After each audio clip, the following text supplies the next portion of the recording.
ਵਿੱਚ करप्शन जिहड़ी है वो बुरी तरह के नाल घर कर चुकी है। और मैं कह सकदा कि कांग्रेस ते करप्शन इक्को सिक्के के दोने पहलू है। अफसोस इस गल का है कि बड़े लंबे समय तो कई तरह के सीरीयस स्कैंडल जिहड़े आ वो मीडिया ने भी चुके, श्रोमणी अकाली दल ने भी बहुत बारी प्रैस कॉन्फ्रेंसा करके तत्थां सहित इशू कीते। बहुत बारी असी इन्हां इशू के उत्ते धरने भी दिते, मुजाहरे भी किए, पर एक मैकेनिज्म बन गया कांग्रेस पार्टी दे विच। पहला तो मुख्यमंत्री साहब की बड़ी वड्डी महारत है इस गल दे विच कि जदों कोई वड्डा स्कैंडल हुंदा, चाहे सेहत महकमे दे विच होए, चाहे बीजां दा स्कैंडल होवे, जां किसी भी होर महकमे दे विच कोई स्कैंडल होवे, स्कैंडल बाद दे विच अखबारां दे विच छपदा मुख्यमंत्री साहब की क्लीन चिट जिहड़ी है वो पहला छपदी। और हुण जो कांग्रेस के हालात बदले उहदे विच कांग्रेस ने जिहड़ी है वो डेफिनेशन ही जिहड़ी करप्शन की है वख-वख धड़ियां ने वो अलग कर ली है। हुण जे मुख्यमंत्री साहब वाला धड़ा तो उहदे वास्ते कुछ बंदे करप्ट ने जिहड़े माइनिंग कर रहे हैं, जिहड़े सिद्धू साहब दे नाल मत्था टेकण गए सी, उन्हां च कई नजायज़ शराब वाले आ, कई जाली शराब दीयां फैक्ट्रियां वाले आ, कई रेता वाले आ। ਜਿਹੜੇ नवे प्रधान साहब बने आ सिद्धू साहब, उन्हां वास्ते वो सारे ही दुध धोते आ ਜਿਹੜੇ उन्हां दे नाल उस दिन मत्था टेके। उन्हां नूं उन्हां दे विचों कोई करप्ट नहीं लगदा। जाखड़ साहब ਜਿਹੜੇ आ उन्हां दा एक अलग नज़रिया कि उन्हां नूं एक कैबिनेट मंत्री तो करप्ट लगदा, पर 4 साल दे विच उन्हां दे नक दे थल्ले जिहड़ी करप्शन लगातार पनपदी रही, उहदे बारे जाखड़ साहब भी चुप है। इस करके असी बड़े हैरान हाँ कि करप्शन दे नाल कमिटमेंट कांग्रेस पार्टी की कितनी है। पहला तो आ जिहड़ा सारा पिछे विवाद उठिया सी, कलेश उठिया सी, जिहड़ा दिल्ली पहुंचा, ये शुरू ही पहला इत्थे तो होया सी कि करप्शन जिहड़ी आ सरकार दे विच बहुत वड्डे स्कैंडल हो रहा है और असी लोगों के विच जाण जोगे नहीं है। इत्थों ही इहदी जड़ शुरू हुई सी कि जिहड़ी नैशनल लीडरशिप है वो करप्शन दे विच कांग्रेस की इन्हां तो भी एक्सपर्ट है। उन्होंने सारिਆਂ ਦਾ मूँह बंद कराता कि ये इशू बाहर नहीं कढ़ना, तो इन्हों होर एक चेहरा बदल के तो दूजे पासे लाता कि असी इस तरीके लोगों के विच पिंडां च वड़ीए। एक करप्शन वाली गल जिहड़ी आ ये घर की गल घर दे विच रहिंदी है। पर मैं समझदा कि फिर भी कुछ चीज़ां इहो जिहियां ने कि मुख्यमंत्री साहब की लख कोशिश के बावजूद भी, सिद्धू की लख कोशिश के बावजूद भी, जाखड़ साहब के भी सारे पर्दे ढक्कन के बावजूद भी वो फिर भी जिहड़ियां किसी न किसी रूप के विच, क्योंकि एडे वड्डे स्कैंडल आ वो फिर जिहड़े आ वो बाहर आ रहे। उहदे विचों एक स्कैंडल है साधू सिंह धर्मसोत का, जिहड़ा post matric SC BC scholarship जिहड़ा उन्होंने बहुत वड्डा 55.71 करोड़ का घोटाला जिहड़ा उन्होंने दे अपने उस वेले दे जिहड़े एडिशनल मुख सकत्तर महकमे के हैड सी उन्होंने कढ़िया सी। बड़ी हैरानी की गल है कि महकमे के सैकटरी ने कहा कि साडे मंत्री साहब 39 करोड़ तक कहिंदे पैसा जिहड़ा इहो जिहियां संस्थावां नूं गया जिहड़े भूत बंगले आ, जिन्हां दा पता ही कोई नहीं कि वो कॉलेज कित्थे ने, कॉलेज एग्जिस्ट नहीं करते, उत्थे चला गया। 17 करोड़ उन्होंने कहा कि गलत वंडिया गया। ये फाइंडिंग सी जिहड़ी पहला कमीशन का। सारे स्कैंडल की डिटेल पवन कुमार टीनू जी तुहानूं बाद च डिटेल देंगे। मुख्यमंत्री साहब का जराना साधु सिंह धर्मसोत नाल है, क्योंकि पता ही है कि रोज़ जो कुछ मुख्यमंत्री साहब के बारे फील्डिंग करनी होंदी है, बैटिंग करनी होंदी है, वो जाके ਧਰਮਸੋਤ ਨੇ ਕਰਨੀ ਹੁੰਦੀ ਹੈ। ਇਸ ਕਰਕੇ ਉਹਨਾਂ ਨੇ ਵਿਚਾਰ ਕੀਤਾ, ਮੁੱਖ ਸਕੱਤਰ ਸਾਹਿਬ ਦੀ ਇਨਕੁਆਇਰੀ ਲਾਤੀ ਤੇ ਉਹਨੂੰ ਕਿਹਾ ਕਿ ਤੂੰ ਡਟ ਕੇ ਉੱਤੇ ਬੈਠਾ ਰਹਿ ਕੁਰਸੀ ਤੇ ਇੱਦਾਂ ਹੀ ਇਨਕੁਆਇਰੀ ਕਰਾ ਕੇ ਤੈਨੂੰ ਬਰੀ ਕਰ ਦਿਆਂ। ਹੁਣ ਅੱਜ ਮੈਂ ਅਖਬਾਰ ਦੇ ਵਿੱਚ ਪੜ੍ਹ ਰਿਹਾ ਸੀ ਕਿ ਮੁੱਖ ਸਕੱਤਰ ਸਾਹਿਬਾਂ ਨੇ ਪੂਰੀ ਕੋਸ਼ਿਸ਼ ਕਰ ਲਈ ਹੈ, ਪਰ 7 ਕਰੋੜ ਦਾ ਕਹਿੰਦੇ ਹਾਲੇ ਵੀ ਜਿਹੜਾ ਉਹ ਕੰਮ ਹੈਗਾ। ਚਲੋ ਮੈਂ ਕਹਿੰਦਾ 55 ਕਰੋੜ ਹੈ, 7 ਕਰੋੜ ਹੈ, ਇੱਕ ਪੈਸੇ ਦਾ ਵੀ ਜੇ ਗਬਨ ਹੋਵੇ ਸਰਕਾਰ ਦੇ ਵਿੱਚ ਤੇ ਬੰਦਾ ਗ੍ਰਿਫਤਾਰ ਹੋ ਕੇ ਅੰਦਰ ਹੋਣਾ ਚਾਹੀਦਾ। ਹੁਣ ਨਵੀਂ ਗੱਲ ਹੋ ਗਈ ਕਿ ਕੇਂਦਰ ਸਰਕਾਰ ਦਾ ਜਿਹੜਾ social welfare department of ministry ਹੈ, ਉਹਨੇ ਵੀ ਇਹਨਾਂ ਦੀਆਂ ਜਿਹੜੀਆਂ ਹੁਣ ਤੱਕ ਦੀਆਂ ਦਲੀਲਾਂ ਉਹਨੂੰ ਨਹੀਂ ਮੰਨਿਆ। ਪੈਸਾ ਕੇਂਦਰ ਸਰਕਾਰ ਨੇ ਭੇਜਿਆ ਸੀ, ਉਹਨਾਂ ਨੇ CBI ਦੀ ਇਨਕੁਆਇਰੀ ਜਿਹੜੀ ਹੈ ਉਹ ਸ਼ੁਰੂ ਕਰਾ ਦਿੱਤੀ। ਕੰਪਲੀਟ ਕਰਕੇ CBI ਦੀ ਇਨਕੁਆਇਰੀ ਪੋਸਟ ਮੈਟ੍ਰਿਕ ਸਕਾਲਰਸ਼ਿਪ ਦੇ ਵਿੱਚ ਸ਼ੁਰੂ ਹੋਈ ਹੈ, ਪਰ ਮੈਂ ਸਮਝਦਾ ਕਿ ਪਤਾ ਨਹੀਂ ਕਿਹੜੀ ਮਿੱਟੀ ਦੇ ਬਣੇ ਹੋਏ ਆ। ਜੇ CBI ਦੀ ਇਨਕੁਆਇਰੀ ਹੋ ਗਈ ਤੇ ਮੁੱਖ ਮੰਤਰੀ ਸਾਹਿਬ ਦਾ ਫਰਜ਼ ਬਣਦਾ ਸੀ ਕਿ ਤੂੰ ਘੱਟੋ ਘੱਟ ਇਹਨੂੰ ਮਿਨਿਸਟਰੀ ਤੋਂ ਤੁਰੰਤ ਹਟਾ ਦਿੱਤਾ ਜਾਵੇ। ਜਾਂ ਨੈਤਿਕਤਾ ਇਸ ਗੱਲ ਦੀ ਮੰਗ ਕਰਦੀ ਸੀ ਕਿ ਆਪਣੇ ਆਪ ਸਾਧੂ ਸਿੰਘ ਧਰਮਸੋਤ, ਵੈਸੇ ਅਸੀਂ ਉਮੀਦ ਨਹੀਂ ਕਰਦੇ ਕਿ ਉੱਥੇ ਉਹ ਅਸਤੀਫਾ ਦੇ ਦੇਣਗੇ, ਪਰ ਨੈਤਿਕਤਾ ਇਸ ਗੱਲ ਦੀ ਮੰਗ ਕਰਦੀ ਸੀ ਕਿਉਂਕਿ ਰੁਤਬਾ ਕੈਬਨਿਟ ਮਿਨਿਸਟਰ ਦਾ, ਇਸ ਕਰਕੇ ਉਹਨਾਂ ਨੂੰ ਸਟੈਪ ਡਾਊਨ ਕਰਨਾ ਚਾਹੀਦਾ ਸੀ ਆਪਣੇ ਆਪ ਕਿ ਪਹਿਲਾਂ ਇਨਕੁਆਇਰੀ ਹੋ ਲੈਣ ਦਿਓ। ਕਿਉਂਕਿ ਆਪਣੇ ਮੁੱਖ ਸਕੱਤਰ ਵਾਲੀ ਰਿਪੋਰਟ ਵੀ ਹਾਲੇ ਤੱਕ ਜਨਤਕ ਨਹੀਂ ਹੋਈ, ਜੋ ਅਖਬਾਰ ਦੇ ਵਿੱਚ ਅੱਜ ਛਪਿਆ ਬੜੀ ਵੱਡੀ ਅੰਗਰੇਜ਼ੀ ਦੇ ਅਖਬਾਰ ਦੇ ਵਿੱਚ, ਕਿ ਉਹਨਾਂ ਵੀ ਇਹਨਾਂ ਨੂੰ ਤਾਂ ਕਹਿ ਦਿੱਤਾ ਕਿ 7 ਕਰੋੜ ਤਾਂ ਬਿਲਕੁਲ ਹੀ ਕਿਸੇ ਤਰੀਕੇ ਢੱਕਿਆ ਨਹੀਂ ਜਾ ਸਕਦਾ, ਇਹਨਾਂ ਕੋ ਗਬਨ ਤਾਂ ਆਪਣੇ ਆਪ ਸਾਹਮਣੇ ਆ ਰਿਹਾ।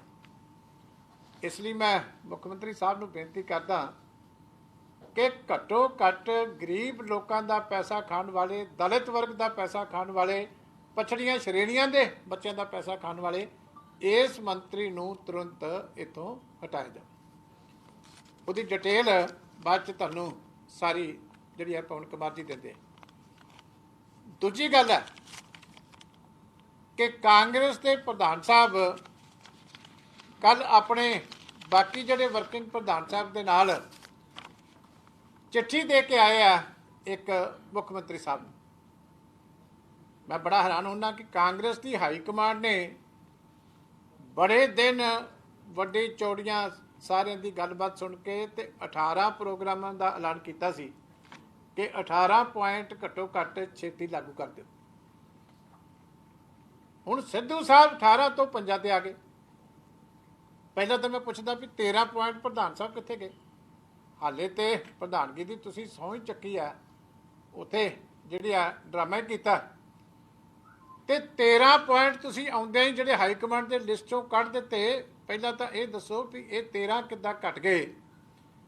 ਇਹਨਾਂ 13 ਦੇ ਵਿੱਚ ਤੁਸੀਂ ਇਹ ਤਾਂ ਜਿਹੜੇ 5 ਲਿਖ ਕੇ ਦੇ ਕੇ ਆਏ ਹੋ, ਇਹ ਤਾਂ ਤੁਸੀਂ ਆਪਣੀ ਬੱਲੇ ਬੱਲੇ ਕਰਾਈ, ਜਿਹੜਾ ਆਪਣਾ ਖੂਹ ਦਾ ਰੋਲ ਨਿਭਾਇਆ ਵੀ ਜਿਹੜਾ ਤੁਹਾਡਾ ਹੰਕਾਰ ਸੀ ਕਿ ਮੈਂ ਖੂਹ ਆ ਤੇ ਪਿਆਸਾ ਮੇਰੇ ਕੋਲ ਚੱਲ ਕੇ ਆਵੇ। ਚਲੋ ਖੈਰ ਉਹਨਾਂ ਨੇ ਤਾਂ ਜਵਾਬ ਦੇ ਦਿੱਤਾ ਚੰਗੀ ਤਰ੍ਹਾਂ ਨੇ ਹੰਕਾਰ ਦਾ, ਸਾਰੇ ਕਿਸਾਨਾਂ ਨੇ, ਲੋਕਾਂ ਨੇ ਵੀ ਦਿੱਤਾ, ਪਾਰਟੀਆਂ ਨੇ ਵੀ ਦਿੱਤਾ। ਪਰ ਤੁਸੀਂ ਸਿੱਧੂ ਸਾਹਿਬ ਇਹ ਤਾਂ ਲਿਖ ਕੇ ਦੇ ਕੇ ਆਏ ਕਿ ਇਹ ਕੈਂਸਲ ਹੋਣੇ ਚਾਹੀਦੇ ਆ ਕਾਨੂੰਨ। ਇਹ ਤਾਂ ਮੁੱਖ ਮੰਤਰੀ ਪੰਜਾਬ ਨਹੀਂ ਕਰ ਸਕਦਾ, ਕੇਂਦਰ ਸਰਕਾਰ ਨੇ ਕਰਨੇ। ਤੁਸੀਂ ਇਹ ਕਿਉਂ ਨਹੀਂ ਲਿਖ ਕੇ ਦੇ ਕੇ ਆਏ ਕਿ ਘੱਟੋ ਘੱਟ ਜਿਹੜੀ 2017 ਦੇ ਵਿੱਚ 4 ਅਮੈਂਡਮੈਂਟ APMC ਐਕਟ ਦੇ ਵਿੱਚ ਕੈਪਟਨ ਅਮਰਿੰਦਰ ਸਿੰਘ ਹੋਰਾਂ ਨੇ ਕੀਤੀਆਂ ਸੀ ਵੀ ਉਹ ਇਮੀਡੀਏਟਲੀ ਕਰੋ ਤਾਂ ਜੋ ਦੇਸ਼ ਦੀ ਬਾਕੀ ਸਰਕਾਰ ਨੂੰ ਵੀ ਤੁਸੀਂ ਕਹਿਣ ਵਾਲੇ ਬਣੋ। ਮੈਂ ਪੁੱਛਦਾ ਕਿ ਕੀ ਇਹਨਾਂ ਦੀ ਜਾਣਕਾਰੀ ਦੇ ਵਿੱਚ ਨਹੀਂ ਸੀ ਕਿ APMC ਐਕਟ ਦੇ ਵਿੱਚ ਜਿਹੜੀਆਂ 4 ਸੋਧਾਂ ਕੀਤੀਆਂ ਗਈਆਂ ਸੀ ਕੈਪਟਨ ਅਮਰਿੰਦਰ ਸਿੰਘ ਹੋਰਾਂ ਵੱਲੋਂ 2017 ਦੇ ਵਿੱਚ, ਉਹ ਸੇਮ ਨੇ ਜਿਹੜੇ ਉਹੀ 3 ਕਾਨੂੰਨ ਆ। ਤੇ ਤੁਸੀਂ ਆਪਣੀ ਸਰਕਾਰ ਨੂੰ ਜੇ ਕੱਲ ਕਹਿਣ ਗਏ ਸੀ ਤੇ ਤੁਸੀਂ ਘੱਟੋ ਘੱਟ ਇੱਥੇ ਸਮਝੌਤਾ ਕਿਉਂ ਕੀਤਾ? ਦੂਜੀ ਗੱਲ ਕਿ ਤੁਸੀਂ ਜਿਹੜੀ ਸਾਰਿਆਂ ਨੇ ਗੁਟਕਾ ਸਾਹਿਬ ਦੀ ਸਹੁੰ ਚੁਕਾਈ ਸੀ ਕਿ ਸਾਰਾ ਕਿਸਾਨੀ ਦਾ ਕਰਜ਼ਾ ਮਾਫ ਹੋਏਗਾ, ਉਹ ਤੁਹਾਡੇ ਕੱਲ ਵਾਲੀ ਚਿੱਠੀ ਦੇ ਵਿੱਚੋਂ ਗਾਇਬ ਕਿਉਂ ਹੈ? ਇਹਦਾ ਮਤਲਬ ਕਿ ਨਵੇਂ ਪ੍ਰਧਾਨ ਸਾਹਿਬ ਕਾਂਗਰਸ ਦਿਆਂ ਨੇ ਮੰਨ ਲਿਆ ਕਿ ਕਰਜ਼ੇ ਮਾਫੀ ਨੂੰ ਜਿਹੜਾ ਕਿਸਾਨ ਭੁੱਲ ਜਾਣ। ਜਿਹੜੀ ਗੁਟਕਾ ਸਾਹਿਬ ਦੀ ਸਹੁੰ ਖਵਾ ਕੇ ਤੇ ਤੁਸੀਂ ਕਰਜ਼ੇ ਮਾਫੀ ਦੀ ਗੱਲ ਕੀਤੀ ਸੀ, ਉਹ ਤੁਹਾਡੇ ਪੰਜਾਂ ਦੇ ਵਿੱਚ ਸ਼ਾਮਲ ਨਹੀਂ। ਕਿਹੜਾ ਟਾਈਮ ਰਹਿ ਗਿਆ ਹੁਣ 2-3 ਮਹੀਨਿਆਂ ਤੋਂ ਬਾਅਦ ਕੋਡ ਆਫ ਕੰਡਕਟ ਲੱਗ ਜਾਣਾ। ਕਿਹੜਾ ਸਮਾਂ ਸਰਕਾਰ ਦੇ ਕੋਲੇ ਰਹਿ ਗਿਆ ਕਿ ਜਿਹੜਾ ਤੁਸੀਂ ਇਹ ਪੰਜਾਂ ਦੇ ਵਿੱਚ ਸ਼ਾਮਲ ਨਹੀਂ ਕੀਤਾ?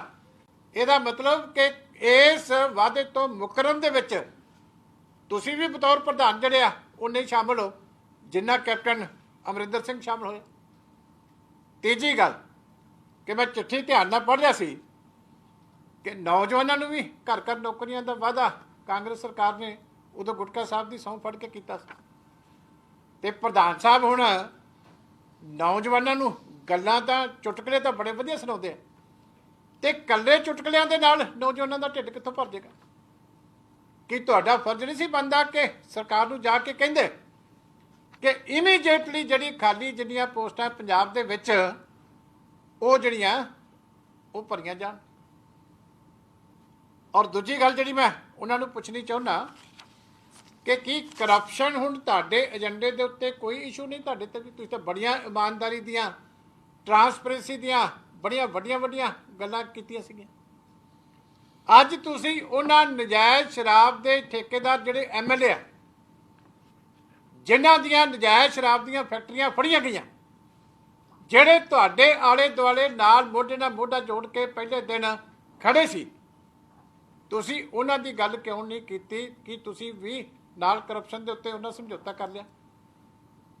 ਮੈਂ ਫਿਰ ਰਿਪੀਟ ਕਰਦਾ ਕਿ ਜਿਹੜੇ 125 ਬੰਦੇ ਮਰੇ ਸੀ, ਜਿਹੜੇ ਉਹਨਾਂ ਦੇ ਆਪਣੇ ਜਿਸ ਇਲਾਕੇ ਨੂੰ ਰਿਪਰੈਜ਼ੈਂਟ ਕਰਦੇ ਆ ਉਹਦੇ ਆਸ-ਪਾਸ ਦੇ ਸੀ, ਤੇ ਉਹਨਾਂ ਦਾ ਤੁਸੀਂ ਫਿਰ ਕਿਉਂ ਭੁੱਲ ਗਏ? ਤੁਸੀਂ ਉੱਥੇ ਫਿਰ ਕਿਉਂ ਨਹੀਂ ਜ਼ੋਰ ਦਿੱਤਾ ਕਿ ਜਿਹੜੇ ਵੱਡੇ ਮਗਰਮੱਛ ਸੀ ਜਿਨ੍ਹਾਂ ਦੀਆਂ ਇੰਡਸਟਰੀਆਂ ਦੇ ਵਿੱਚੋਂ, ਡਿਸਟਿਲਰੀਆਂ ਦੇ ਵਿੱਚੋਂ ਉਹ ਸਾਰੀ ਨਜਾਇਜ਼ ਸ਼ਰਾਬ ਜਿਹੜੀ ਨਿਕਲ ਕੇ ਆਈ ਸੀ, ਕਿ ਘੱਟੋ ਘੱਟ ਸਾਨੂੰ ਉਸ ਡਿਸਟਿਲਰੀ ਦਾ ਨਾਂ ਹੀ ਸਰਕਾਰ ਕੋਲੋਂ ਪਤਾ ਕਰ ਦਿੰਦੇ ਕਿ ਉਸ ਡਿਸਟਿਲਰੀ ਦਾ ਨਾਂ ਕੀ ਹੈ। ਤੇ ਫਿਰ ਤੁਸੀਂ ਉਹ ਵੀ ਨਹੀਂ ਗੱਲ ਕੀਤੀ ਕਿ ਜਿਹੜਾ ਉੱਥੇ ਰੇਤਾ ਦਾ, ਸਾਡੇ ਪ੍ਰਧਾਨ ਸਾਹਿਬ ਨੇ ਵੀ 2 ਥਾਂ ਦੇ ਉੱਤੇ ਜਾ ਕੇ ਮੌਕੇ ਦੇ ਉੱਤੇ ਮੀਡੀਆ ਨੂੰ ਦਿਖਾਇਆ ਕਿ 200 ਫੁੱਟ ਤੱਕ ਮਾਈਨਿੰਗ ਹੋ ਰਹੀ ਹੈ। ਫਿਰ ਜਿਹੜੇ ਤੁਹਾਡੇ ਸੱਜੇ ਖੱਬੇ ਸਾਰੇ ਉਹ ਜਿਹੜੇ ਠੇਕੇਦਾਰ ਆ ਰੇਤਾ ਦੇ ਖੜੇ ਸੀ ਨਜਾਇਜ਼ ਮਾਈਨਿੰਗ ਵਾਲੇ, ਫਿਰ ਉਹਨਾਂ ਦੇ ਦਬਾਅ ਥੱਲੇ ਤੁਸੀਂ ਜਾ ਕੇ ਮੁੱਖ ਮੰਤਰੀ ਨੂੰ ਚਿੱਠੀ ਦੇ ਵਿੱਚ ਇਹ ਵੀ ਦਰਜ ਕਰਨਾ ਭੁੱਲ ਗਏ ਕਿ ਜਿਹੜਾ ਵਾਤਾਵਰਨ ਪੰਜਾਬ ਦਾ ਤਬਾਹ ਕਰ ਦਿੱਤਾ, ਦਰਖਤ ਸੁੱਕ ਗਏ ਆ, ਪ੍ਰਦੂਸ਼ਿਤ ਕਰ ਦਿੱਤਾ ਵਾਤਾਵਰਨ, ਖਜ਼ਾਨੇ ਨੂੰ ਚੋਰੀ ਕੀਤਾ, ਉਹਦੇ ਉੱਤੇ ਤੁਹਾਡਾ ਕੀ ਸਟੈਂਡ ਆ?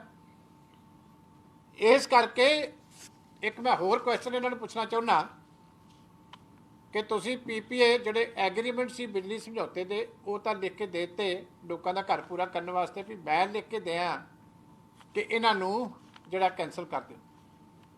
ਪਰ ਮੈਂ ਸਿੱਧੂ ਸਾਹਿਬ ਇਹ ਪੁੱਛਣਾ ਕਿ ਇਹ ਵੀ ਪੁੱਛਣਾ ਸੀ ਕਿ ਇਹਨਾਂ ਸਮਝੌਤਿਆਂ ਦੇ ਤਹਿਤ ਜਿਹੜਾ ਰਲ ਮਿਲ ਕੇ ਸਰਕਾਰ ਨੇ, ਸਰਕਾਰ ਦੇ ਅਫਸਰਾਂ ਨੇ ਕੇਸ ਹਾਰੇ, ਜਿਹਦੇ ਕਰਕੇ 2.5 ਕਰੋੜ ਰੁਪਈਆ ਕੰਪਨੀਆਂ ਨੂੰ ਦੇਣਾ ਪਿਆ, ਤੁਸੀਂ ਉਹਦੇ 'ਚ ਇਨਕੁਆਇਰੀ ਦੀ ਮੰਗ ਕਿਉਂ ਨਹੀਂ ਕੀਤੀ ਕਿ ਕੌਣ ਅਫਸਰ ਜ਼ਿੰਮੇਵਾਰ ਹੈ ਜਿਹਨੇ ਗਲਤ ਤੱਥ ਪੇਸ਼ ਕੀਤੇ ਜਾ ਕੇ ਦੇਸ਼ ਦੀ ਸੁਪਰੀਮ ਕੋਰਟ ਦੇ ਵਿੱਚ, ਤੇ ਜਿਹਦੇ ਕਰਕੇ ਕੇਸ ਹਾਰਿਆ ਤੇ 2.5 ਕਰੋੜ ਰੁਪਈਆ ਇੱਕ ਦੇਣਾ ਪੈ ਗਿਆ ਤੇ ਅੱਗੋਂ ਲਗਾਤਾਰ ਉਹ ਪੈਸਾ ਫਿਰ ਦੇਣਾ ਪੈਣਾ।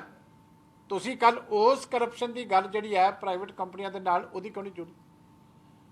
ਤੁਸੀਂ 1600 ਕਰੋੜ ਰੁਪਈਆ ਜਿਹੜਾ ਨਜਾਇਜ਼ ਕੇਸ ਹਾਰਿਆ ਇੱਕ ਹੋਰ ਇੱਕ ਮਾਈਨਿੰਗ ਕੰਪਨੀ ਨੂੰ ਫਾਇਦਾ ਦੇਣ ਵਾਸਤੇ, ਕੋਲੇ ਦੀ ਨੂੰ, ਉਹਦੀ ਗੱਲ ਐਮਟਾ ਦੀ ਕੱਲ ਕਿਉਂ ਨਹੀਂ ਕੀਤੀ ਕਿ ਉਹਦੇ ਵਿੱਚ ਕਿਹੜਾ ਅਫਸਰ ਜ਼ਿੰਮੇਵਾਰ ਸੀ ਜਿਹਨੇ ਆਰਬਿਟਰੇਟਰ ਦਾ ਫੈਸਲਾ ਜਿਹੜਾ ਉਹ 2.5 ਸਾਲ ਤੱਕ ਲੁਕਾ ਕੇ ਰੱਖਿਆ ਕਿ ਕਿਤੇ ਹਾਈ ਕੋਰਟ ਜਿਹੜੀ ਆ ਇੱਥੇ ਸਟੇਟ ਗਵਰਨਮੈਂਟ ਨੂੰ ਰਿਲੀਫ ਨਾ ਦੇ ਦੇ, ਔਰ 2.5 ਸਾਲ ਬਾਅਦ ਉਹ ਹਾਈ ਕੋਰਟ ਦੇ ਵਿੱਚ ਗਿਆ ਤੇ ਜੱਜ ਸਾਹਿਬ ਨੇ ਥੱਲੇ ਮਾਰਿਆ ਕਿ ਤੁਸੀਂ ਜਾਣਬੁੱਝ ਕੇ 2.5 ਸਾਲ ਆਪਣੇ ਕੋਲ ਕਿਉਂ ਨਹੀਂ ਰੱਖਿਆ। ਇਸ ਕਰਕੇ ਇਹ ਸਾਰੇ ਜਿਹੜੇ ਇਸ਼ੂ ਸੀ, ਇਹ ਸਾਰੇ ਇਸ਼ੂ ਉਹਨਾਂ ਨੇ ਕਿਉਂ ਨਹੀਂ ਰੱਖੇ, ਇਹ ਮੈਂ ਉਹਨਾਂ ਨੂੰ ਪੁੱਛਣਾ ਚਾਹੁੰਦਾ ਜਨਤਕ ਤੌਰ ਤੇ, ਉਹਦਾ ਜਵਾਬ ਦੇ। ਇੱਕ ਜਾਖੜ ਸਾਹਿਬ ਨੂੰ ਵੀ ਬੇਨਤੀ ਹੈ ਕਿ ਇੱਕ ਮੰਤਰੀ ਦਾ ਨਾਮ ਲਈ ਜਾਂਦੇ ਹੋ, ਅਸੀਂ ਤੁਹਾਡੇ ਨਾਲ ਸਹਿਮਤ ਹਾਂ, ਉਹਦੀ ਵੀ ਜਾਂਚ ਹੋਣੀ ਚਾਹੀਦੀ, ਅਸੀਂ ਪਹਿਲਾਂ ਵੀ ਮੰਗ ਕੀਤੀ ਹੈ, ਤੇ ਜਿਹੜੀ 4 ਸਾਲ ਤੁਹਾਡੇ ਰਾਜ ਦੇ ਵਿੱਚ ਹੋਇਆ ਉਹਦਾ ਬਾਕੀ ਹਿਸਾਬ ਕੌਣ ਦਊਗਾ? ਹੁਣ ਹਿੰਮਤ ਕਰੋ ਜਾਖੜ ਸਾਹਿਬ, ਇਹ ਕਰਪਸ਼ਨ ਜਿਹੜੀ ਤੁਹਾਡੇ ਟਾਈਮ ਤੇ ਹੋਈ ਆ ਘੱਟੋ ਘੱਟ ਰੋਕ ਨਹੀਂ ਸਕੇ, ਨਾ ਤਾਂ ਦੱਸੋ ਹੁਣ ਇਦੋਂ ਬਾਅਦ ਤਾਂ ਕੀ ਮਿਲਣਾ ਤੁਹਾਨੂੰ? ਜਿੰਨਾ ਜਲੀਲ ਇਹਨਾਂ ਨੇ ਤੁਹਾਨੂੰ ਕਰਨਾ ਸੀ ਕਰ ਦਿੱਤਾ, ਹੁਣ ਘੱਟੋ ਘੱਟ ਇਹਨਾਂ ਤਾਂ ਮੂੰਹ ਖੋਲੋ ਕਿ ਜਿਹੜੀ ਬਾਕੀ ਐਡੇ ਵੱਡੇ ਸਕੈਂਡਲ ਆ ਇਹਦੀ ਵੀ ਜਾਂਚ ਦੀ ਮੰਗ ਤਾਂ ਕਰਦੇ ਹੋ, ਕਰਨੀ ਤਾਂ ਨਹੀਂ, ਸਾਨੂੰ ਪਤਾ ਕਲੀਨ ਚਿੱਟਾਂ ਤੁਸੀਂ ਉੱਥੇ ਸਾਰੀਆਂ ਕੱਢ ਕੇ ਰੱਖੀਆਂ। ਇਸ ਕਰਕੇ ਜਿਹੜਾ ਕੋਈ ਤੇ ਕੁਐਸਚਨ ਹੋਇਆ ਬਾਅਦ ਚ ਲਵਾਂਗੇ। ਪਹਿਲਾਂ ਟੀਨੂ ਸਾਹਿਬ ਨੂੰ ਮੈਂ ਬੇਨਤੀ ਕਰਦਾ ਕਿ ਉਹ ਜਿਹੜੀ ਹੈ ਡਿਟੇਲ ਸਾਰੀ ਕਰ ਲੈਣ। ਪੂਰੇ ਕਰੋ। ਠੀਕ, ਥੈਂਕ ਯੂ ਜੀ। ਹਾਂਜੀ ਨਹੀਂ ਕੋਈ ਨਹੀਂ, ਕੋਈ ਨਹੀਂ, ਆਵਾਜ਼ ਉੱਚੀ ਬੋਲੋ, ਕੋਈ ਕੋਈ ਬੋਲੋ। ਡਾਕਟਰ ਦਲਜੀਤ ਸਿੰਘ ਚੀਮਾ ਜੀ ਨੇ ਤੁਹਾਨੂੰ ਪੋਸਟ ਮੈਟ੍ਰਿਕ ਸਕਾਲਰਸ਼ਿਪ ਦੇ ਘੁਟਾਲੇ ਸੰਬੰਧੀ ਤੇ ਹੋਰ ਇਸ਼ੂ ਦੇ ਉੱਤੇ ਚਾਨਣਾ ਪਾਇਆ। ਦੇਖੋ, ਤੁਸੀਂ ਸਾਰੇ ਜਾਣਦੇ ਹੋ ਕਿ 2018 ਤੋਂ ਹੀ ਪੰਜਾਬ ਦੀ ਵਿਧਾਨ ਸਭਾ 'ਚ ਮੈਦਾਨ 'ਚ ਜ਼ਿਲ੍ਹਿਆਂ 'ਚ ਜਾ ਕੇ ਅਸੀਂ ਇਸ ਇਸ਼ੂ ਨੂੰ ਚੁੱਕਦੇ ਰਹੇ ਹਾਂ। ਕਾਲਜਸ ਦੇ ਸਟੂਡੈਂਟ ਚੁੱਕਦੇ ਰਹੇ ਆ। ਸ਼੍ਰੋਮਣੀ ਅਕਾਲੀ ਦਲ ਦੇ ਜ਼ਿਲ੍ਹਾ ਪੱਧਰ ਤੇ ਅਸੀਂ ਡੀਸੀ ਦਫ਼ਤਰਾਂ ਧਰਨੇ ਵੀ ਦਿੱਤੇ ਆ।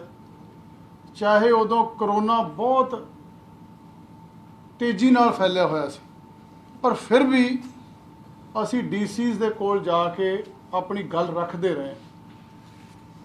1 ਸਤੰਬਰ 2020 ਨੂੰ ਅਸੀਂ ਦਿੱਲੀ ਕੇਂਦਰ ਦੇ ਵਜ਼ੀਰ ਜਿਹੜੇ ਆ ਸੋਸ਼ਲ ਜਸਟਿਸ ਥਾਵਰਚੰਦ ਗਹਿਲੋਤ ਜੀ ਨੂੰ ਮਿਲੇ ਸੀ ਅਕਾਲੀ ਦਲ ਦੇ ਇੱਕ ਵਫਦ ਦੇ ਰੂਪ 'ਚ। ਅਸੀਂ ਉੱਥੇ ਵੀ ਇਹ ਡਿਮਾਂਡ ਕੀਤੀ ਸੀ ਕਿ ਐਡੀਸ਼ਨਲ ਚੀਫ ਸੈਕਟਰੀ ਸਾਹਿਬ ਦੀ ਜਿਹੜੀ ਰਿਪੋਰਟ ਆ, ਇਹ ਤੁਹਾਡੇ ਸਾਰਿਆਂ ਕੋਲ ਹੋਣੀ ਮੇਰਾ ਖਿਆਲ, ਇਹਦੇ ਵਿੱਚ ਸਾਫ਼ ਆ, ਜਿਵੇਂ ਡਾਕਟਰ ਸਾਹਿਬ ਨੇ ਕਿਹਾ ਵੀ 39 ਕਰੋੜ ਰੁਪਈਆ ਮਿਸਿੰਗ ਆ ਜਿਹੜਾ ਗੋਸਟ ਇੰਸਟੀਚਿਊਸ਼ਨ ਨੂੰ ਦੇ ਦਿੱਤਾ।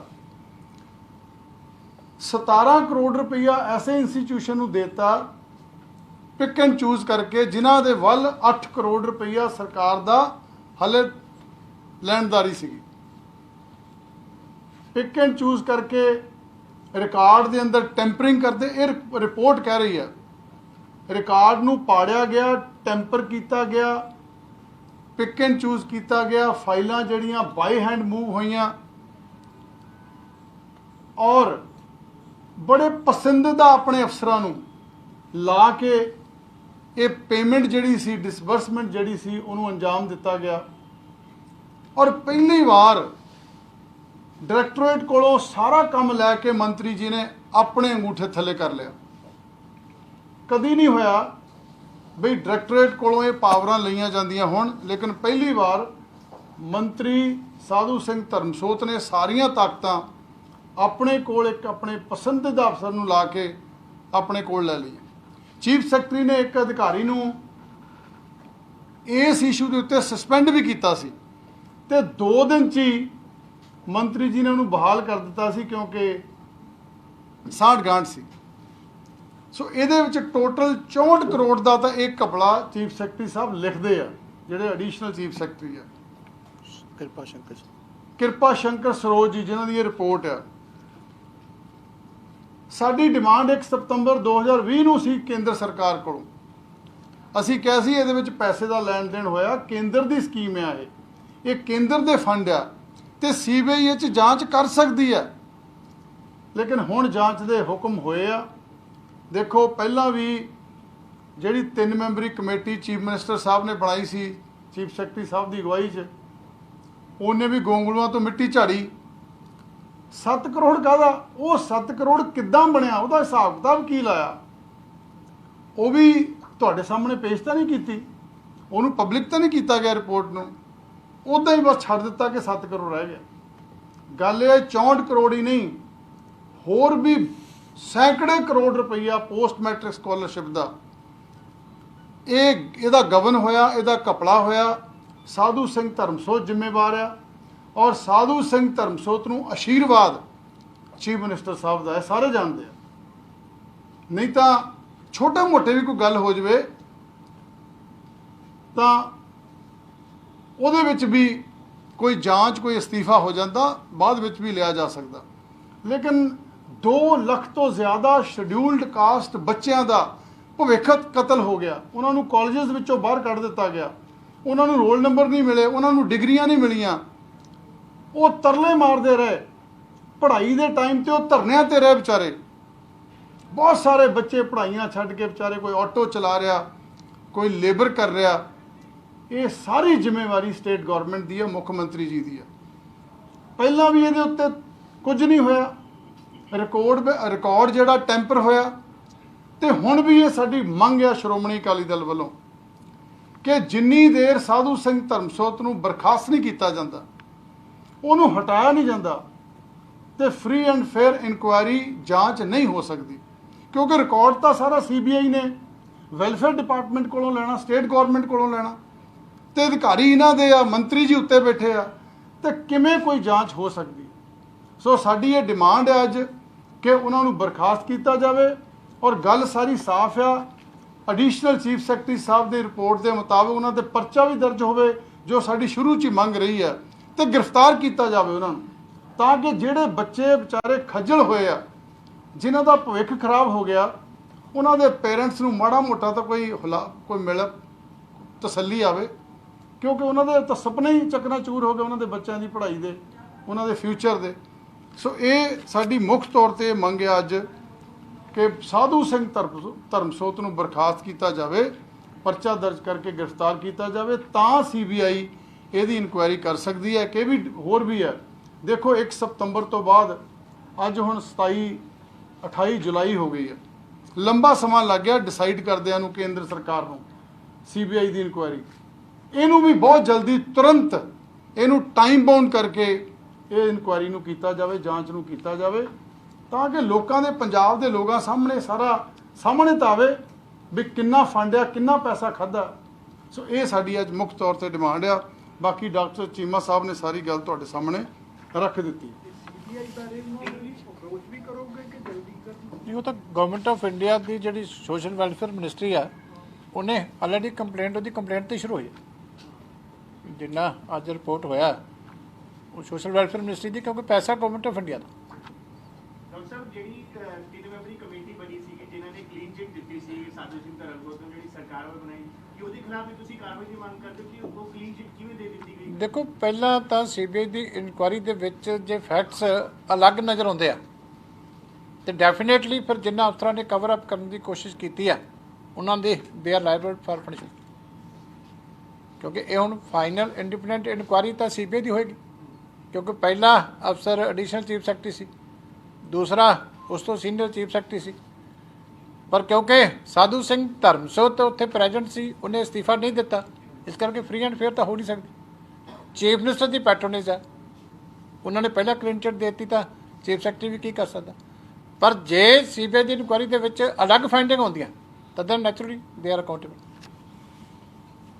CBI ਉਹਨਾਂ ਕਾਲਜਾਂ ਬਾਰੇ ਵੀ ਕਰੇਗੀ ਜਿਨ੍ਹਾਂ ਕਾਲਜਾਂ ਨੇ ਗਲਤ ਨਾਮ ਨਹੀਂ, ਜਿੰਨੇ ਵੀ ਇਹ ਕ੍ਰਿਮੀਨਲ ਕੰਮ ਹੈ, ਫੌਜਦਾਰੀ ਕੇਸ ਬਣਦਾ ਹੈ, 420 ਹੈ, ਜੇ ਕੋਈ ਗਲਤ ਕਲੇਮ ਕਰ ਰਿਹਾ ਤਾਂ ਉਹ ਰਾਈਟਸ ਜਿਹੜਾ 80 ਬੱਚਿਆਂ ਦਾ, 20 ਬੱਚਿਆਂ ਦਾ ਖਾ ਰਿਹਾ, ਤਾਂ ਨੈਚੁਰਲੀ ਇਹ ਫੌਜਦਾਰੀ ਕੇਸ ਬਣਦੇ ਆ ਸਾਰੇ ਦੇ ਸਾਰੇ। ਉਸ ਕ੍ਰਿਮੀਨਲ ਜਿਹੜੀ ਹੈਗੀ ਹੈ ਕੌਨਸਪੀਰੇਸੀ, ਉਹਦਾ ਪਾਰਟ ਹੈ, ਕ੍ਰਾਈਮ ਦਾ ਵੀ ਪਾਰਟ ਹੈ, ਇਸ ਕਰਕੇ ਤਾਂ ਸਾਰੇ ਤੇ ਹੋਣਾ ਚਾਹੀਦਾ। ਕਾਲਜਾਂ ਦੇ ਜਿਹੜੇ ਬੱਚੇ ਐਗਜ਼ਿਸਟ ਹੀ ਨਹੀਂ ਕਰਦੇ ਸੀ, ਉਹਨਾਂ ਦਾ ਨਾਮ ਕਈ ਜਗ੍ਹਾ ਸੀਗਾ, ਉਹਦੇ ਨਾਮ ਦੇ ਉੱਤੇ ਦੇਖੋ, ਪਹਿਲਾ ਹੈ ਬੱਚਿਆਂ ਦੀ ਜਲਾਲਤ, ਸਾਈਕੋਲੋਜੀਕਲ ਉਹਨਾਂ ਨੂੰ ਜਿਹੜੇ ਸਟ੍ਰੈਸ ਹੈ ਕਿ ਰੋਜ਼ ਬੱਚਾ ਕਾਲਜ ਜਾਣ ਤੋਂ ਪਹਿਲਾਂ ਆਪਣੇ ਅੰਦਰ ਜਿਹੜੀ ਉਹਦੀ ਹੀਨ ਭਾਵਨਾ ਹੁੰਦੀ ਹੈ ਕਿ ਮੇਰੇ ਇੰਸਟੀਟਿਊਸ਼ਨ ਵਾਲੇ ਕਹਿਣਗੇ ਕਿ ਆਪਣੇ ਪੇਰੈਂਟਸ ਨੂੰ ਕਹਿ ਪਹਿਲਾਂ ਫੀਸ ਜਮ੍ਹਾਂ ਕਰਾਓ, ਨਹੀਂ ਤਾਂ ਤੈਨੂੰ ਅਸੀਂ ਡਿਟੇਲਡ ਮਾਰਕਸ ਕਾਰਡ ਨਹੀਂ ਦੇਣਾ, ਤੈਨੂੰ ਐਗਜ਼ਾਮ 'ਚ ਨਹੀਂ ਬਹਿਣ ਦੇਣਾ।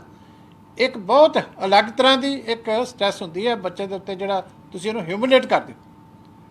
ਇਹ ਤਾਂ ਕਿਸੇ ਖਾਤੇ 'ਚ ਨਹੀਂ, ਗਿਣਤੀ 'ਚ ਨਹੀਂ ਜਿਹੜੀ ਇਹ ਚੀਜ਼ ਆਉਂਦੀ ਹੈ। ਜਿਹੜੀ ਅਸਲੀ ਹਿਊਮਿਲੇਸ਼ਨ ਹੈ ਕਿ ਉਸ ਬੱਚੇ ਦਾ ਮੋਰੇਲ ਕਿੰਨਾ ਡਾਊਨ ਹੋ ਜਾਂਦਾ, ਜਿਹਨੇ ਸਟੱਡੀ ਤੇ ਕਨਸੈਂਟਰੇਟ ਕਰਨਾ, ਤੁਸੀਂ ਉਹਨੂੰ ਇਹਨਾਂ ਗੱਲਾਂ ਤੋਂ ਜਲੀਲ ਕਰਦੇ ਹੋ। ਅਸੈਂਬਲੀ 'ਚ ਵੀ ਉਠਾਉਂਦੇ ਰਹੇ। ਦੇਖੋ, ਤੁਹਾਨੂੰ ਯਾਦ ਹੋਏਗਾ ਕਾਲਜ ਜਿਹੜੇ ਆ ਕਿੰਨੇ ਹੈਗੇ ਆ ਜਿਹੜੇ ਫੇਕ ਵੀ ਆ ਤੇ ਅਸਲੀ, ਟੋਟਲ ਗਿਣਤੀ ਕਿੰਨੀ? ਦੇਖੋ, ਇਹ ਸਵਾਲ ਸਾਡਾ ਸਾਰਿਆਂ ਦਾ ਹੈ। ਜਦੋਂ ਨਵੀਂ ਗਵਰਨਮੈਂਟ ਆਈ 2017 'ਚ, ਤੇ ਇਹਨਾਂ ਨੇ ਕਿਹਾ, ਇਹ ਉਲਟ ਸਾਨੂੰ ਕਹਿੰਦੇ ਰਹੇ, ਸਾਡੇ ਸਮੇਂ ਤੇ ਬੱਚਿਆਂ ਨੂੰ ਕੁਝ ਮਹੀਨੇ ਲੇਟ ਤਾਂ ਫੀਸ ਹੋ ਗਈ ਹੋਏਗੀ, ਉਹ ਵੀ ਸਾਡੇ ਕਰਕੇ ਨਹੀਂ, ਕੇਂਦਰ ਸਰਕਾਰ ਕਰਕੇ। ਲੇਕਿਨ ਇਹੋ ਜਿਹਾ ਕੋਈ ਫਰਾਡ ਨਹੀਂ ਹੋਇਆ, ਕੋਈ ਬੱਚਿਆਂ ਦਾ ਕੋਲੋਂ ਰਾਈਟ ਨਹੀਂ ਖੋਇਆ ਗਿਆ ਐਜੂਕੇਸ਼ਨ ਦਾ। ਇਹਨਾਂ ਨੇ ਆ ਕੇ ਕਿਹਾ ਜੀ ਅਸੀਂ ਆਡਿਟ ਕਰਾ ਰਹੇ ਹਾਂ ਸਾਰੇ ਫੰਡਸ ਦਾ। ਤੁਹਾਨੂੰ ਯਾਦ ਹੋਏਗਾ, ਬੜਾ 3 ਸਾਲ ਤੇ ਆਡਿਟ ਦਾ ਇੱਕ ਵਾਰੀ ਤਾਂ ਸਾਧੂ ਸਿੰਘ ਧਰਮਸੋਤ ਹੋਣਾ ਨੇ ਕਹਿ ਦਿੱਤਾ ਜੀ 326 ਕਰੋੜ ਰੁਪਈਆ ਅਸੀਂ ਫੜ ਲਿਆ, ਅਸੀਂ ਆਡਿਟ ਕਰਾ ਰਹੇ ਹਾਂ। ਫਿਰ 6 ਮਹੀਨੇ ਬਾਅਦ ਵਿਧਾਨ ਸਭਾ 'ਚ ਕਹਿ ਦਿੱਤਾ ਨਹੀਂ ਜੀ 250 ਕਰੋੜ ਰੁਪਈਆ ਅਸੀਂ ਫੜ ਲਿਆ।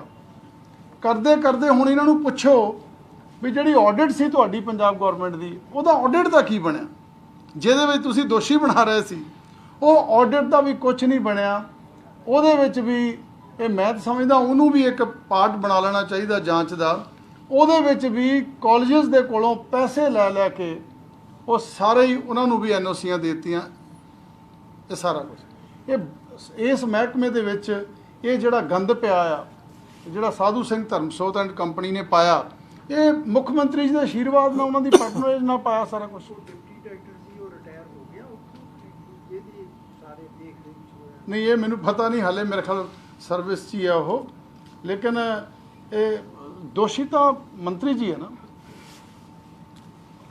ਜਿਹੜੀ ਤੁਸੀਂ ਲੱਗਦਾ ਤੁਹਾਨੂੰ ਕਿ ਜਿਹੜੀ ਇਸ ਤੋਂ ਬਾਅਦ ਭੀਮਰਾਓ ਅੰਬੇਡਕਰ ਸਕੀਮ ਜਿਹੜੀ ਪੰਜਾਬ ਸਰਕਾਰ ਨੇ ਸ਼ੁਰੂ ਕੀਤੀ, ਸਿਰਫ ਉਸ ਨੂੰ ਕਵਰ ਅਪ ਕਰਨ ਲਈ ਉਹ ਸਕੀਮ ਸ਼ੁਰੂ ਕੀਤੀ ਗਈ ਕਿ ਬਸ ਇਹ ਕਹਿ ਦਿੱਤਾ ਗਿਆ ਕਿ ਜਿਹੜੀ ਕੇਂਦਰ ਨੇ ਬੰਦ ਕੀਤੀ ਤਾਂ ਉਸ ਤੋਂ ਬਾਅਦ ਅਸੀਂ ਪੰਜਾਬ ਦੇ ਵਿੱਚ?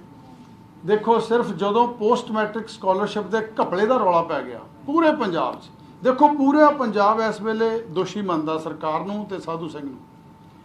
ਜਦੋਂ ਇਹ ਰੌਲਾ ਪੈ ਗਿਆ, ਜਦੋਂ ਐਮਐਲਏਜ਼ ਨੂੰ ਲੋਕਾਂ ਨੇ ਪੁੱਛਣਾ ਸ਼ੁਰੂ ਕਰ ਦਿੱਤਾ, ਮੀਡੀਆ ਨੇ, ਵਿਦਿਆਰਥੀਆਂ ਨੇ, ਪੇਰੈਂਟਸ ਨੇ, ਫਿਰ ਇਹਨਾਂ ਨੇ ਇੱਕ ਜਾਲੀ ਜਿਹੀ ਸਕੀਮ ਬਣਾਈ, ਡਾਕਟਰ ਅੰਬੇਡਕਰ ਸਕਾਲਰਸ਼ਿਪ ਸਕੀਮ। ਅੱਜ ਤੱਕ ਇੱਕ ਵੀ ਬੱਚੇ ਨੂੰ ਉਹਦੇ ਵਿੱਚ ਕਿਸੇ ਨੂੰ ਬੈਨੀਫਿਟ ਨਹੀਂ ਮਿਲਿਆ, ਕੋਈ ਨਹੀਂ ਉਹਦਾ ਫਾਇਦਾ। ਉਹ ਸਿਰਫ ਪੇਪਰਾਂ 'ਚ ਦੇਤੀ ਕਿ ਅਸੀਂ ਸਕੀਮ ਬਣਾਤੀ ਜੀ, ਕਿਸੇ ਨੂੰ ਕੋਈ ਫਾਇਦਾ ਨਹੀਂ ਹੋਇਆ। ਸਿਰਫ ਕਵਰ ਅਪ ਕਰਨ ਲਈ, ਅੱਖਾਂ 'ਚ ਮਿੱਟੀ ਪਾਉਣ ਲਈ ਉਹ ਸਕੀਮ ਜਿਹੜੀ ਬਣਾਤੀ ਸੀ, ਉਹ 'ਚੋਂ ਕੁਝ ਨਹੀਂ ਮਿਲਿਆ। ਔਰ ਹੋਰ ਦੱਸਦਾ ਤੁਹਾਨੂੰ, ਫਰਵਰੀ 2019, ਮਾਰਚ 2020 'ਚ 309 ਕਰੋੜ ਰੁਪਈਆ ਕੇਂਦਰ ਸਰਕਾਰ ਦਾ ਆਇਆ ਸੀ ਪਿਛਲੇ ਸਾਲ ਤੱਕ, 309 ਕਰੋੜ ਰੁਪਈਆ। ਉਹ ਪੁਰਾਣਾ ਬੈਲੈਂਸ ਸੀਗਾ। ਉਸ ਪੈਸੇ ਦੀ ਵੀ ਕਿੱਦਾਂ ਖੁਰਦ-ਬੁਰਦ ਹੋਇਆ ਉਹ ਪੈਸਾ, ਕਿੱਦਾਂ ਉਹਦੀ ਵੰਡ ਹੋਈ ਆ, ਬਾਂਦਰ ਵੰਡ ਹੋਈ ਆ ਜਿੱਦਾਂ ਉਹਦੀ ਵੀ ਜਾਂਚ ਇਹਦੇ ਵਿੱਚ ਹੋਣੀ ਚਾਹੀਦੀ ਆ, ਕਿਉਂਕਿ ਉਸ ਸਕੀਮ ਦਾ ਪੈਸਾ ਚੁੱਕ ਕੇ ਇਹਨਾਂ ਨੇ ਜਿਹੜਾ ਹੁਣ ਇੱਕ ਸਕੀਮ ਬਣਾਈ ਆ, ਉਹ ਪੈਸਾ ਉਹਦੇ ਵਿੱਚੋਂ ਚੁੱਕ ਕੇ ਪੁਰਾਣੇ ਪੈਸੇ ਦੇ ਦਿੱਤੇ ਆਪਣੀ ਸਕੀਮ। 17 ਤੱਕ ਦਾ ਪੈਸਾ ਉਹ ਸਾਰਾ। ਤੇ ਜਿਹੜਾ ਪੈਸਾ ਹੁਣ ਇਹ ਪਿੱਛੇ ਜੇ ਜਦੋਂ ਵਿਧਾਨ ਸਭਾ 'ਚ ਵੀ ਇਸ਼ੂ ਆਇਆ, ਜਦੋਂ ਅਸੀਂ ਵਿਧਾਨ ਸਭਾ 'ਚ ਪੁੱਛਿਆ ਕਿ 309 ਕਰੋੜ ਰੁਪਏ ਦਾ ਕੀ ਬਣਿਆ ਜੀ ਹਾਲੇ ਤੱਕ, ਤੇ ਉਦੋਂ ਫਾਈਨੈਂਸ ਮਿਨਿਸਟਰ ਨੇ ਕਹਿ ਦਿੱਤਾ ਜੀ ਸ਼ਾਇਦ 200 ਕਰੋੜ ਰੁਪਏ ਤੱਕ ਜਾਰੀ ਹੋ ਗਿਆ। ਬਿਲਕੁਲ ਨਹੀਂ ਹੋਇਆ ਸੀ ਉਦੋਂ ਤੱਕ। ਉਹ ਵੀ ਫਲੋਰ ਤੇ ਐਫਐਮ ਨੇ ਝੂਠ ਬੋਲਿਆ ਸੀ। ਸਿਰਫ ਕੁਝ 10-20 ਕਰੋੜ ਰੁਪਇਆ ਜਾਰੀ ਕੀਤਾ ਸੀ, ਉਹ ਵੀ ਆਪਣੇ ਕੋਲੋਂ ਨਹੀਂ, ਉਹ 2017 ਤੋਂ ਪਹਿਲੇ ਪੈਸਿਆਂ ਵਿੱਚੋਂ ਦੇ ਦਿੱਤਾ। ਇਹਦੀ ਵੀ ਜਾਂਚ